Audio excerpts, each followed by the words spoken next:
I joke that I can clear a room faster than anybody I know by offering a workshop on death. You know, it's like, oh boy, let's talk about death. And it takes a tremendous amount of work to engage people who are not faced with a life-threatening illness. It takes just as much work, I think, to engage people who have life-threatening illnesses, because then the immediacy starts to smack you in the face a little bit. And then sometimes I think there's even more resistance, oftentimes not so much from the patient, I've found, as from the family. One of the struggles that I have, I think, as I deal with this, and I see this in society, I see this in churches, and I see this in families, I see shaming of the person who accepts their death. I've had widowers come and say to me, my husband had cancer and he just gave up and died.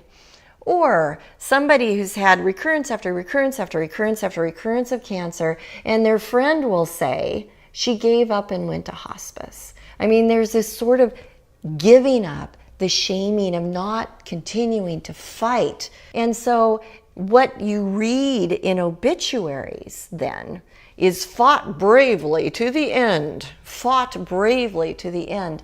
And I try to envision a concept where we're not fighting anymore, where we recognize the inevitability of life's closure. And instead of trying to turn around and run madly the other way, what if we could embrace that process of dying? What if we could pull all of the meaning and the sacredness out of that process and make it real and vivid and evident? What if we told people we loved them and we cared for them as we stroked their arms and massaged their feet, instead of trying to push food in them to keep them from dying, which is futile anyway? And I think on some level we know that.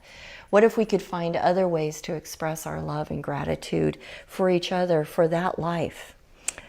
What if we could pass along forgivenesses? What if we could reconcile? How could we do this? What if we turned all of our energy into the sacredness of the process? So I think the first thing that we need to do as people who support that person is to pay attention to them.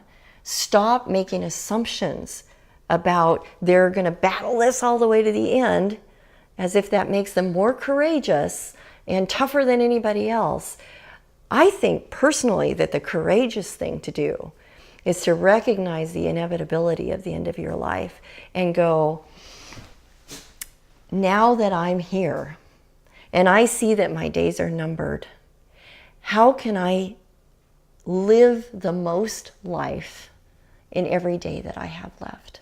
And I think as people who support that person, that's immediately where we want to go. I just think we could change things. I just think we could make it so much better for people. And I think that we could move this back into the realm of home and family in a way that people wouldn't be so frightened anymore.